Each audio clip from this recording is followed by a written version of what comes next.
What's up, Cowboy Nation? Welcome back to Established Pass. I'm Charlie. As most of you already know, if y'all don't, there's Established Pass, and I'm Charlie.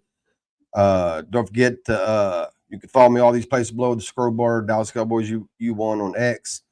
I am no longer on Apple. Long story.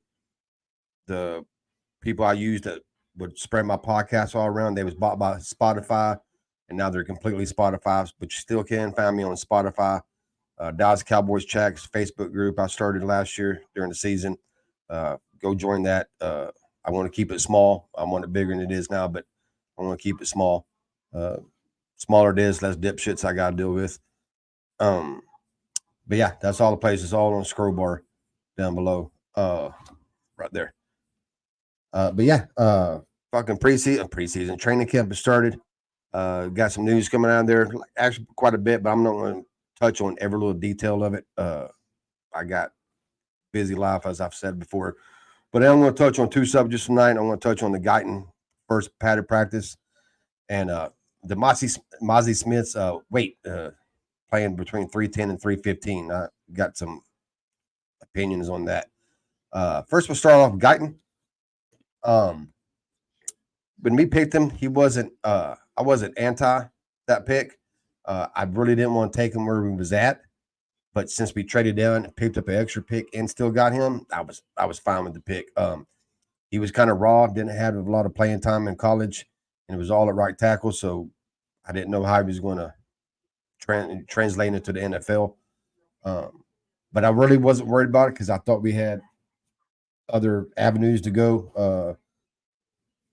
Maybe Chuma would have got better. If not, I know a lot of people don't like to hear this, but you got a great left. You have at least a very good left tackle that's playing left guard right now. So if it was necessary and you had to do it, I'm not all the ones out there that's against that loses their shit every time somebody mentions it. I'm not saying that was what I wanted.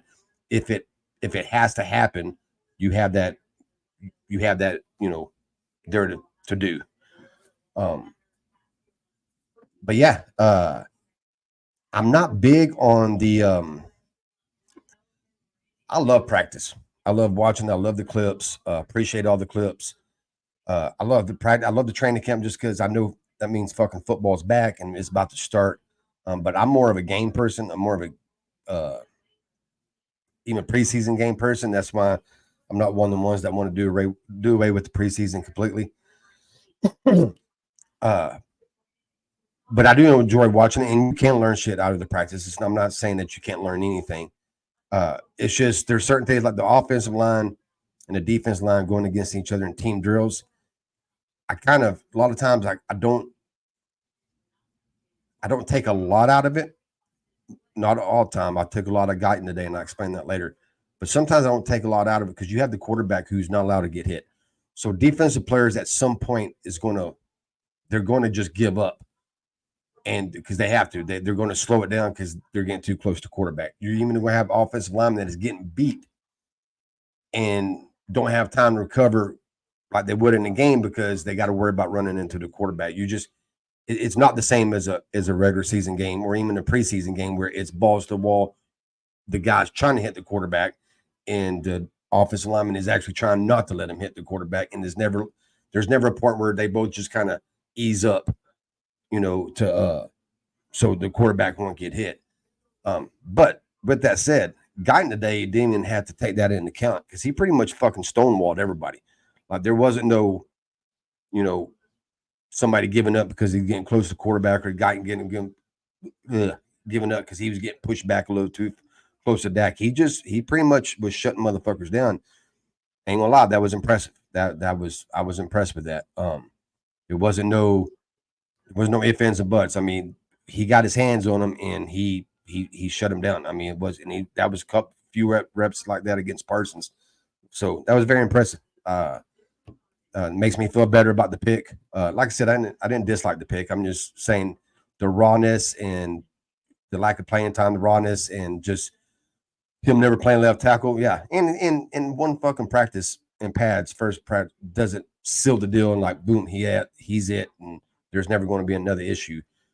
But to start off first day in pads and do what he did, you got to give the guy some credit and give him some dabs. But yeah, pretty impressive. It made me feel a little bit better. That's about all I got to say about that. I was going to maybe talk about a few other things, but I can't. There's always Dak's contract and CeeDee Lamb's contract. I've done put videos out on that. So I'll just move ahead to Mazi Smith. I was actually going to do 2 separate videos, but I'm going to combine them. His playing weight, he says, is going to be between 310 and 315. That's small for a 1 tech. That's not a 1 tech weight. That's a 3 tech weight. That's not a nose tackle weight. He played in college at 330 plus. Combine, I think he weighed 323, somewhere in there. He lost some weight. For me, I'm guessing to get his athletic numbers up, his 3 cone, all that, to be smaller and be faster, be quicker. But we drafted him to be the big 1 tech, to just take on doubles and free up the linebackers and shit like that. He's still going to be a cockstrong motherfucker, but at 310, 315, that's a really undersized 1 tech. And I'm not really understanding that. I didn't understand why.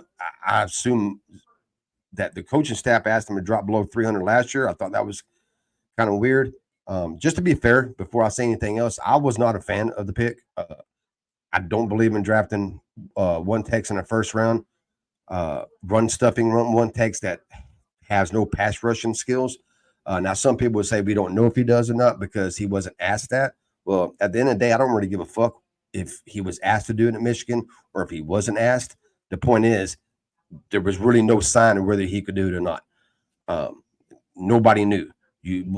People assume with his athletic ability, his quickness, his strength and speed and all that you could turn him into a pass rusher. But at the end of the day, it never was shown in college. That was not his thing. Again, I'm not saying he was asked to do it. I'm not saying that's his fault. All I'm saying is it was a total guessing game if you was going to be able to do it in the pros.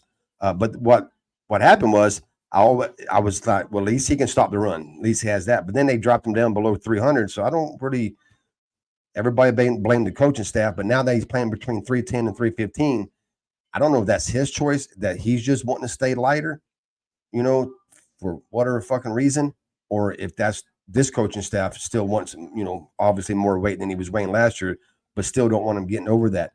But that's not your 330, 340 pound 1 tech. That's a 3 tech disguised as a 1 tech, a 3 tech disguised as a one tech. I almost said that backwards. So I don't really know.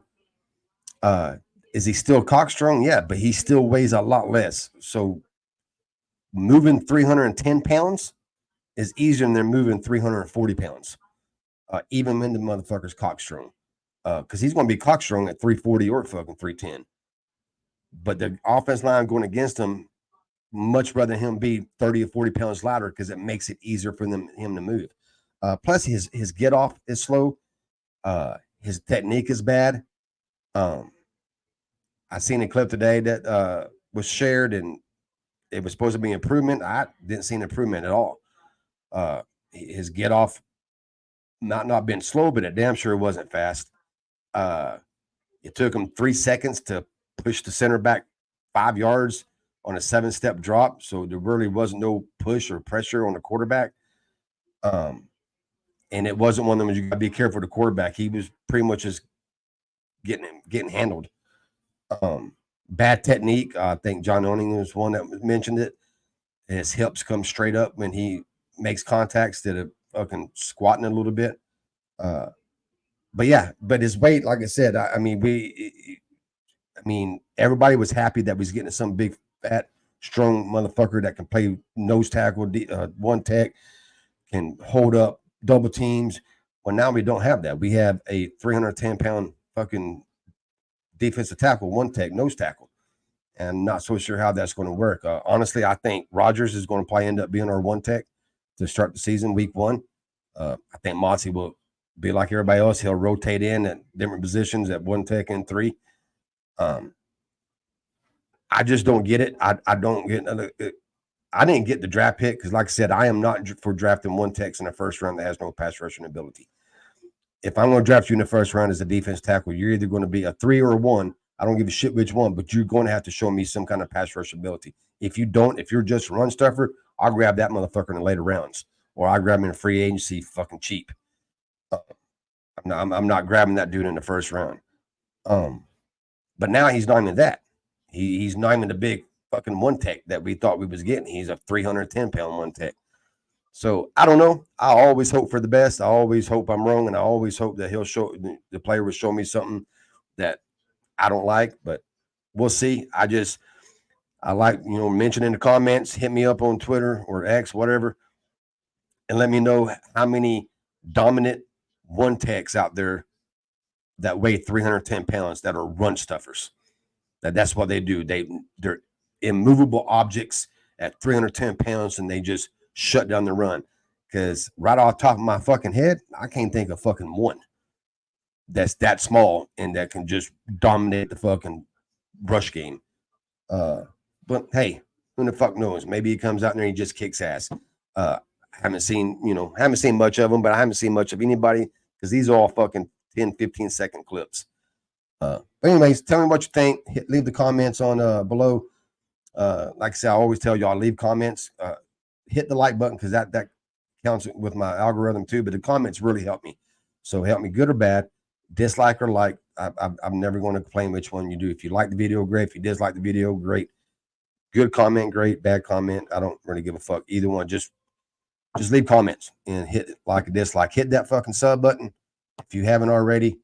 Hit that bell so you get notifications. Again, I'll say just about every show in the end, anybody's welcome on this channel. Well, let me back that the fuck up. Not anybody, but most people are welcome on this channel. You want to come on, chop it up. I won't turn it into a debate show and we're going to argue and turn it into first take and shit like that. We ain't doing that shit. But if you want to come on and have a conversation, even if we don't agree, and talk it out, I'm more welcome. You're more welcome to do that. So hit me up on one of the sites, one of these down here on X or Facebook or something. And I'll send you a link sometime, man, and we'll chop it up. If y'all like to go live, we can go live. I just don't go live very often anymore. Or we can just sit here and fucking record. But anyways, man, y'all have a good day, good night, and go Cowboys, motherfucker. I know more fucks to give.